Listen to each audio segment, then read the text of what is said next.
the news. If Angel Reese was going into the WNBA and Caitlin Clark, no one would care. She'd be like, oh, okay, that woman's really good on the offensive boards. I mean, that's really what she is. Dan, did you notice what just happened? Angel Reese's assertion that she is the reason why everyone watches the WNBA was completely disproved by Patrick. Angel Reese deserves some credit for women's basketball popularity.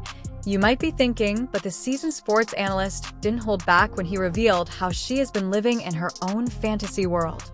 However, Patrick explains why that isn't the case, providing us with evidence after evidence that without Caitlin Clark, no one would even be aware of Angel Reese. Stay tight, as we're going to reveal the full breakdown that has basketball Twitter in a complete meltdown at the moment.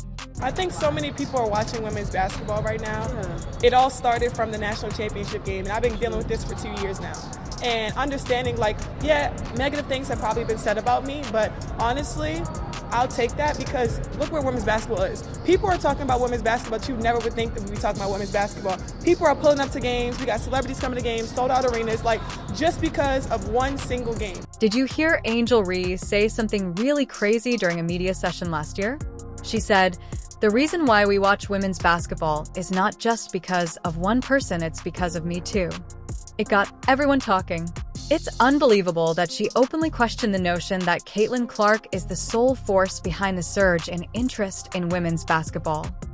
And just looking at that, I'll take that role. I'll take the bad guy role, and I'll continue to take that on and be that for my teammates. And if I want to be that, and I know I'll go down in history, I'll look back in 20 years and be like, yeah, the reason why we watching women's basketball is not just because of one person. It's because of me too, and I want y'all to realize that. This statement is so out of touch with reality that it's nearly impossible to comprehend.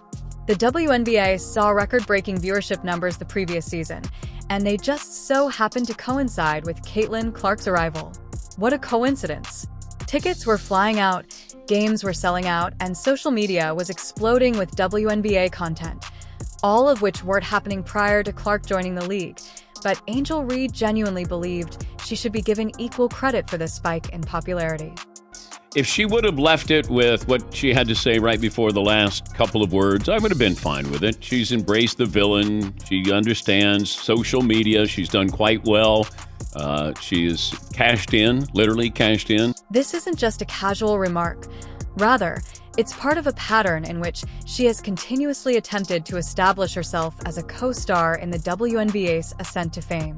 The timing of these claims couldn't be more obvious, as the league is currently receiving unheard-of levels of attention that obviously follows Clark everywhere she goes. WNBA has been around a couple of decades, and people didn't notice the game. They're noticing it now. Well, that's because of Caitlin Clark, not Angel Reese. Dan Patrick wasn't having any of it. He pointed out something really intriguing about Reese's behavior. Rather than celebrating with her teammates after winning the national title, her first instinct was to make fun of Clark, which tells you everything about where her true focus is. The WNBA has been around for a few decades, and now people are paying attention to the game. Patrick added that although both players have sizable social media followings, Clark's distinct playing style and personality are what are really drawing in the large endorsements and attention from viewers. Her attention, her notoriety is based off Caitlin Clark. Because she wins the national title, first thing she does, she mocks Caitlin Clark.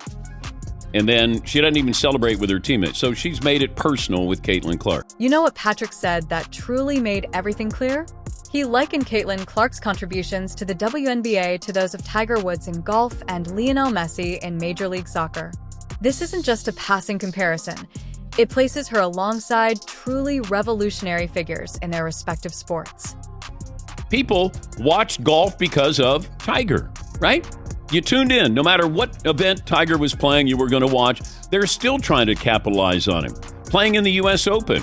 NBC and Peacock, their graphic has Scottie Scheffler, Rory McIlroy, and then who's looming larger on the screen but Tiger? Consider how few casual fans watched golf tournaments every weekend prior to Tiger Woods. Then, all of a sudden, everyone was watching, including those who had never picked up a club in their lives. The same thing happened when Messi joined Inter Miami. People who had never heard of an MLS team before started purchasing tickets and merchandise. Can out of Tiger. When Gretzky got to the LA Kings, Messi goes to the MLS. Maybe Connor McDavid with Edmonton. Like you're trying to, there's somebody you may tune in to watch, and then maybe if you watch, then maybe you appreciate what you're seeing. Patrick isn't merely making these comparisons for kicks. He's bringing up a very significant point about what's going on with the WNBA at the moment. The league has existed for decades without receiving nearly as much public attention as it does now, and what changed in 2024 wasn't Angel Reese's ability to rebound or her social media presence, but rather Caitlin Clark's introduction of something entirely fresh. But the eyeballs on the WNBA really have to do with Caitlin Clark. Now, you might, if you stay long enough, maybe you'll see something or someone that you go, okay, I'm entertained by this. But there's nothing wrong with admitting that you watch a sport because of one singular person. When Patrick stated bluntly, there's nothing about Angel Reese's game that's really interesting to casual viewers. That was the most cruel aspect.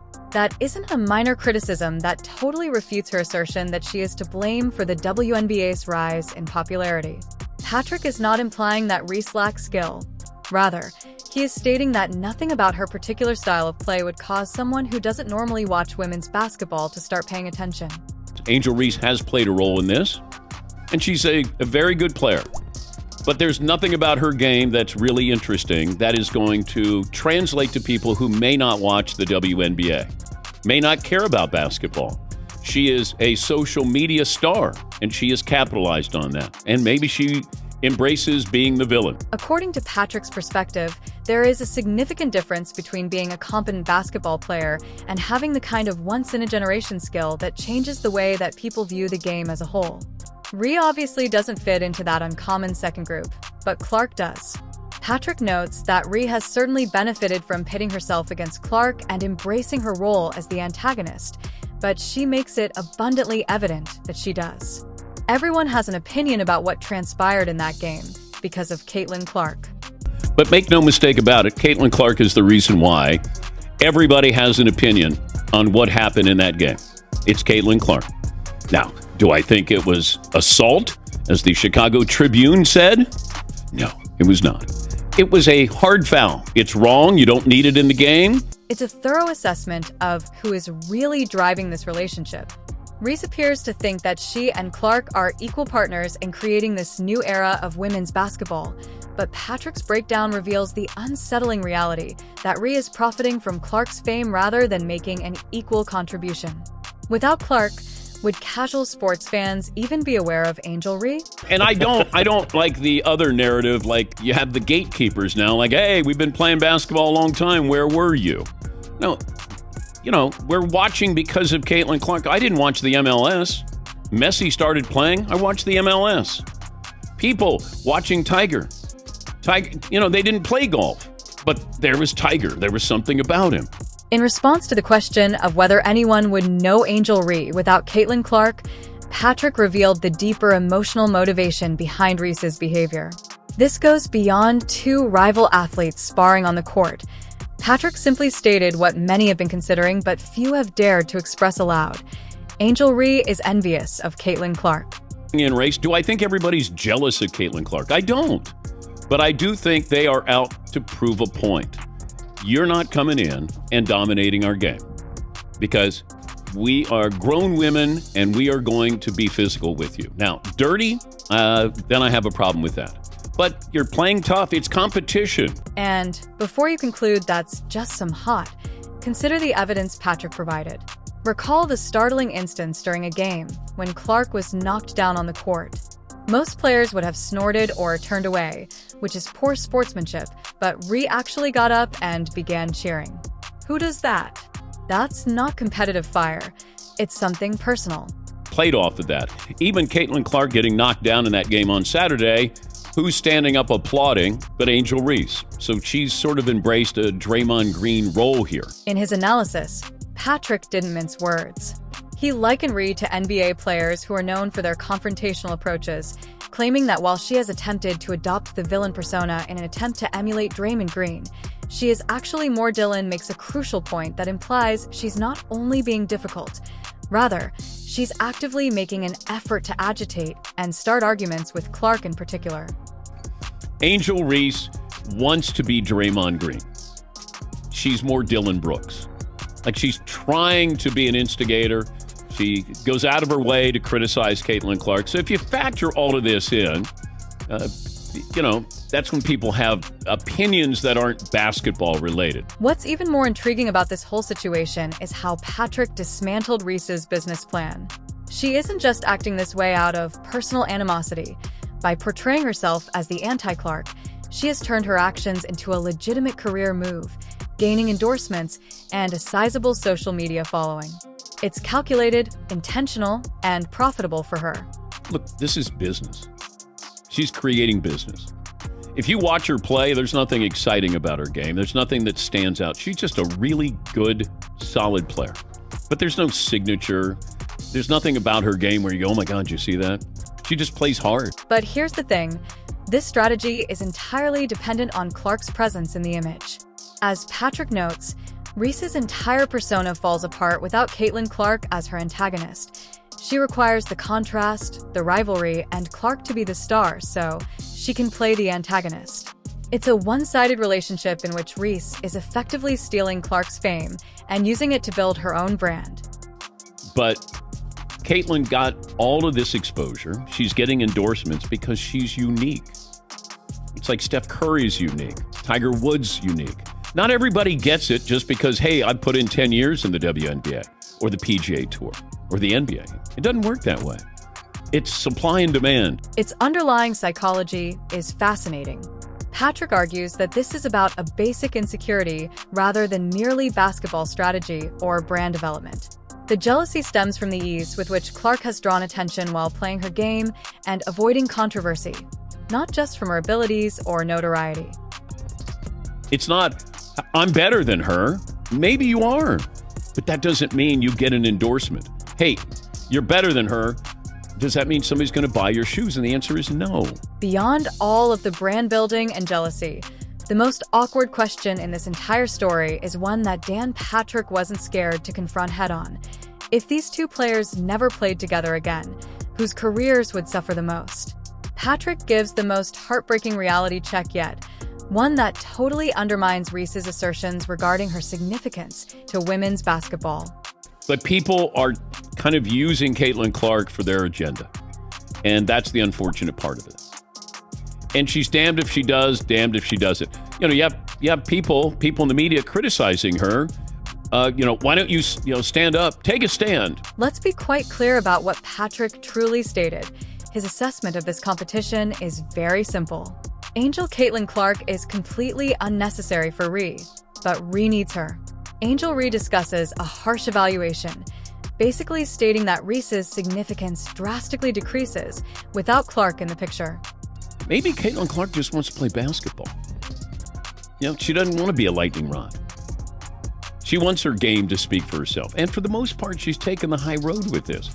Angel Reese needs Caitlin Clark. Caitlin Clark does not need Angel Reese. Given that it completely contradicts everything Rhee has been attempting to say to the public about her star power, why is this such a bombshell? While acknowledging Rhee's skill as a player, Patrick didn't mince words either. He immediately followed up with the critical remark that there is nothing about her game that would draw casual viewers to women's basketball. Despite being effective, her style of play lacks the charisma that would entice viewers to watch the WNBA. We notice Angel Reese when she plays against Caitlin Clark. No other time. I mean, you might accidentally go, oh, so that's the woman. That's it. So maybe Caitlin gets some joy out of this by the end of the season. They're not a really good team, not even a good team, but they're playing better, and she's playing better. Next year is when I want to see how she plays. This is the main problem with Reese's hallucination. She has constructed this story of sharing equal blame for the rise in women's basketball popularity, but Patrick's analysis shatters that illusion. What's especially telling is how he contrasts their approaches to the game and to one another, whereas Rhee is concentrated on igniting controversy and generating drama. In all of their encounters, Clark has always acted honorably. Angel Reese doesn't like Caitlin Clark. Go back to when she won a national title. She didn't celebrate with her teammates. She mocked Caitlin Clark. So there's jealousy there. I certainly see that with her. I don't know about the league, but I do think that she's benefited The WNBA has benefited from Caitlin Clark and the publicity. And this distinction says a lot. Clark has been all about letting her game speak for itself, emphasizing innovation and basketball fundamentals above feuds on social media.